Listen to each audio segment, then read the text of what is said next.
रावण को अपने पुत्र अक्षय कुमार के वध का समाचार मिला तो वह सन्न रह गया।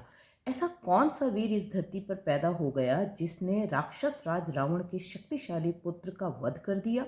जरूर देवराज इंद्र ने अपने किसी योद्धा को भेजकर लंका के राजा रावण से शत्रुता मोल ली है। यदि ऐसा है तो अब मैं इंद्रजीत को ही भेजूंगा। ऐसा कहकर रावण ने अपने एक और पुत्र मेघनाद को हनुमान को पकड़कर लाने के लिए भेजा।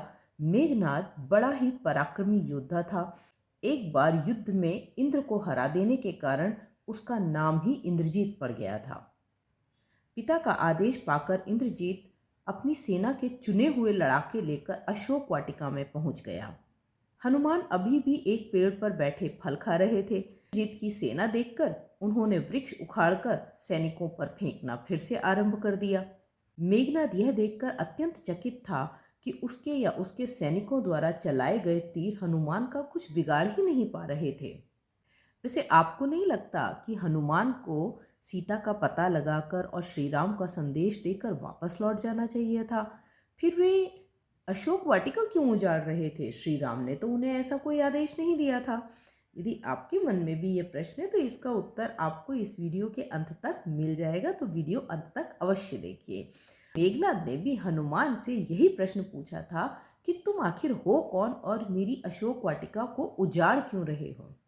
पर हनुमान उसके प्रश्न का उत्तर देने की बजाय पेड़ पर बैठे हुए चुपचाप फल खाते रहे और मेघनाद को चिढ़ाते भी रहे। यह देखकर मेघनाद का गुस्सा सातवें आसमान पर पहुंच गया और उसने ना चाहते हुए भी ब्रह्मास्त्र का प्रयोग करने का निश्चय किया। यह ब्रह्मास्त्र स्वयं ब्रह्मा जी ने उसे प्रदान किया था, जिसका प्रयोग केवल एक बार किया जा सकता था। हालांकि मेघनाद ये थोड़ी ही जानता था कि ब्रह्मा जी के ही वरदान के कारण ब्रह्मास्त्र भी हनुमान जी का कोई अनिष्ट नहीं कर पाएगा। तो मेघनाद का ब्रह्मास्त्र अपनी ओर आते देख ब्रह्मा जी के सम्मान के कारण हनुमान जी ने स्वयं को ब्रह्मास्त्र के समर्पण कर दिया। अब हमारे इस प्रश्न का उत्तर कि हनुमान जी अशोक वाटिका को आखिर क्यों उजाड़ रहे थे? तो हनुमान जी केवल राम के दूत ही नहीं थे, बल्कि वे राम जी की सेना के प्रधान सेनापति भी थे। तो वे शत्रु की शक्ति का अंदाजा लगाना चाहते थे।